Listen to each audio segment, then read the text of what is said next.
I still think Sokka should have been in the Legend of Korra too. I mean, he would just been awesome. And you already know he's my favorite character. Why they had the 86 and why? But anyway, welcome to the channel with Anime Manga Means More. It's your boy Mean. Let's go ahead and get this review done of the Legend of Korra episode 3. Now I didn't do the first two because the first one was leaked. The second one came out on the internet. You already seen it. You already know. But anyway, let's go ahead and get to this one. In the beginning, Korra and the team, they need 30,000, whatever the amount of money they call their currency, you know, to enter this tournament. They got to keep entering these tournaments and pay for their food and living and whatnot. And basically, they're stuck broke. So they got to figure out some kind of way to get this money. So Bolin says, okay, I know a way to get this money. He goes out street performing, whatever. And he winds up taking up this shady security job. That's what the guy told him. He gave him a lot of money. He says, it's just going to be a quick security job. Help me out, do this. And here's your money. Boom. Hand him the money. Bolin said, I'm all in. So, Bolin doesn't show back up. He goes missing. And Mako and Korra, they're like, well, what happened to him? Let's go look for him. Mako finds out that Bolin is really involved in the turf war. Like, because the people that hide him is part of the gang. You know, the triads or something like that. But anyway, they're part of that. They think that he's involved in some turf war that he doesn't know about inadvertently. But dig, this whole thing was a setup by that mask guy, MangaMiyn. He set him up, and Korra and them, they figured this out because they got attacked by some chi blockers. People that can hit certain pressure points like Fist of North Star, you know, all them pressure points and whatnot, and shut your bending down for a certain amount of time. So that's how they found that out. Korra and Mako find out that the bender hating equalists, and they're having like a meeting. So they gotta be down. So they find these flyers or whatever. Like they assault the guy selling the flyers. You see the guy with the flyers all the time. He's always doing that anti-bending speech. They assault him, take the flyers. They find out there's a map on the back to show where exactly they're having the meeting. And they go to crash that meeting. So once they get there, MangaMiyn comes out the back. He reveals his history and why he hates bending. And what happened was his family got attacked by benders and they burned his face off. You know, like Zuko. So he had the same situation Zuko had, burned his face up, and now that's why he wears a mask. That's what he said. It was firebenders. And that's why he hates benders now. So, and they killed his family. And we also find out Mako and his brother Bolin parents got killed in front of their faces and whatnot. So by benders. So obviously benders are doing some kind of damage around this place. And then what's his name? MangaMiyn reveals that he has a secret weapon, an ace in the hole. He can block bending forever. The same way, Aang did with Fire Lord Ozai in the first Avatar, where he shut down his bending. He said, "You're done." He said, "I can do that now." See what I'm saying? And that's like a big threat to the Avatar. I mean, she's supposed to be able to bend 4 elements, and he's gonna take away everyone. You know what I'm saying? She got to be able to do more bending than the regular person.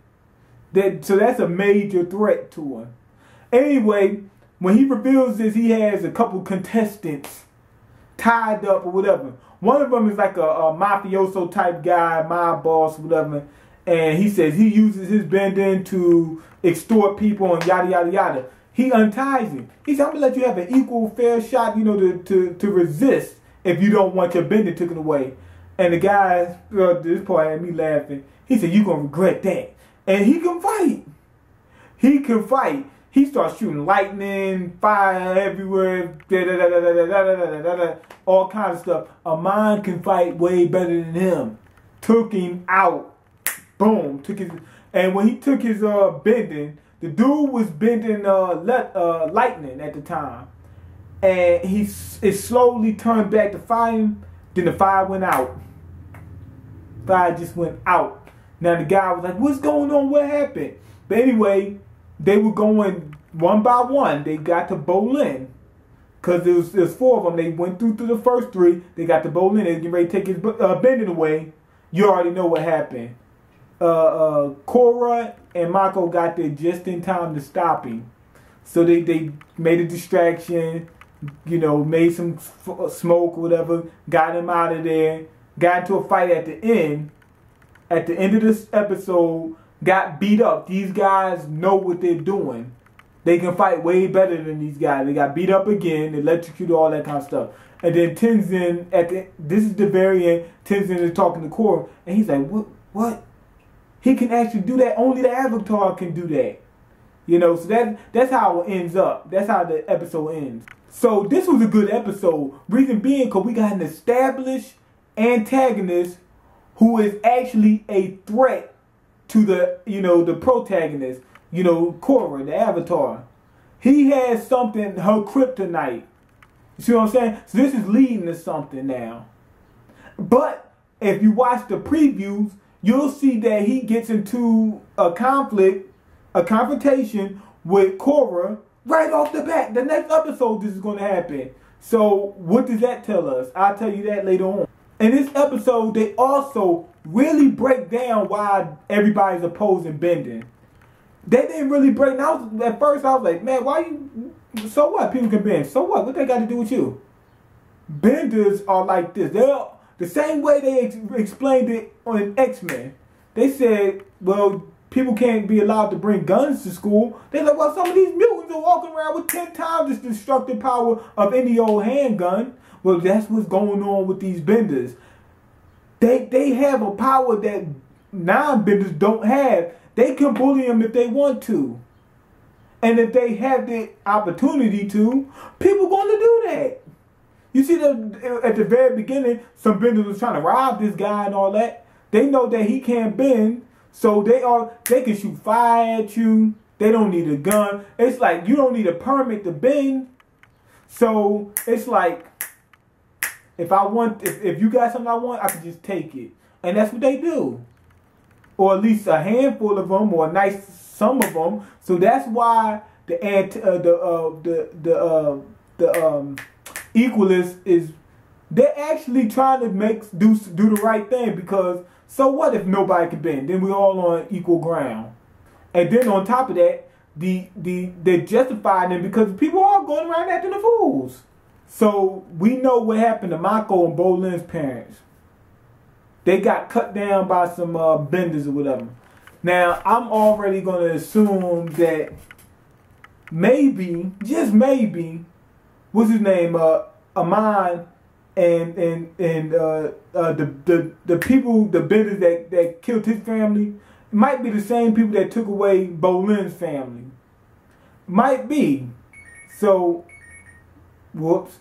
So, anyway, let's just move on. We get set up for a possible Korra and Mako relationship. You see they all hugged up and what. They're flirting, but they don't want the other person to know. So, and you can see, like, Mako, he's up there talking that junk, and he's acting like he really ain't feeling it, but you can see he's gonna come around at some point in time. And what you call him, Bolin, he's gonna be out there, you know, the third wheel, you know, as usual, and he's gonna watch them get married and have kids and all that kind of stuff while he's stuck. So that's what's going. That's Bolin's destiny. So at the end, Tenzin, he says, man, only the Avatar should be able to break people's bending, but a mind can. What that tell you? You remember what I told you before? What does that tell you? I'm gonna get to that in just a sec. This episode was really set up. It's set up for not just the next episode, but for the rest of the series. They already gave you the clues to piece together what's going to happen. I already know what's going to happen. I don't know about the whole series, but in the next few episodes. Because, like I said, what you call them, a mind could do something that only the Avatar could do. Korra already knows all the bending. So, piece that together. Korra can already bend 3 elements. She only needs to know 1. So, the thing is this. How long can the series last if she only needs to know one element? And she's already engaging with the antagonist. It seems like this is the last episode, don't it? And we only 3 episodes in. It seems like everything's come to head. She, like, for example, in Avatar, he learned 3. He had 3 styles of bending under his belt. He just needed the 4th one. Then he faced the main antagonist. That's how series work. But she already has 3 and already is facing the antagonist. So what does that tell you? Okay, so this is what this is telling you. Korra is going to lose her bending because remember how Aang had to learn all these bending styles? Well, she's going to have to repeat doing that.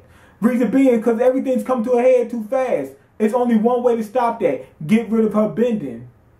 And it's only one way to make that like an actual threat. Is if he actually does take a bend. And you can see he gets her at the end of the next episode. Like if you watch the previews, they don't actually show it because so you think, okay, she'll get away somehow. No, she's gonna lose her bending. So that's what's gonna keep the series going. Cause they already facing that. What's gonna happen is she's gonna lose her bending. She's gonna have to regroup, learn everything over, brand new fresh over. Then go back and face him once he's already gotten the foothold. Once he gets Korra, that's when everything's going to start crumbling. Because he's going to start getting everybody. Korra's going to have to go back, train, get everything redone, everything from the very beginning. Then go face him again. That's the only way to keep the series moving. If he doesn't take away a bit, then what's going to stop her from just beating him? Think about it. And one more thing. I did a video where I was talking about whether some people would be able to bend more than one element. Now, people at some point in time, this was a learn, because they revealed in Avatar that nobody knew how to bend at a certain point in time. Then people started learning bending. So if people can learn, I'm guessing people can learn more than one element. Go ahead and leave your comment. Let me know if you think they can. The reason being is not people. I don't think people are doing currently. But you see that bending more than one thing. Fire benders can bend lightning. Water benders can bend blood and stuff like that. Different things, whatever. Rock benders can bend metal. Earth benders can bend metal. So they already branching off a little bit. Not only that, a mind can break bending, which previously only the Avatar could do. So what does that mean? That people might start doing things that only the Avatar can do, bending multiple elements. But go ahead and leave your comments. Let me know what you think. Rate the video, subscribe. And I'm out. Peace.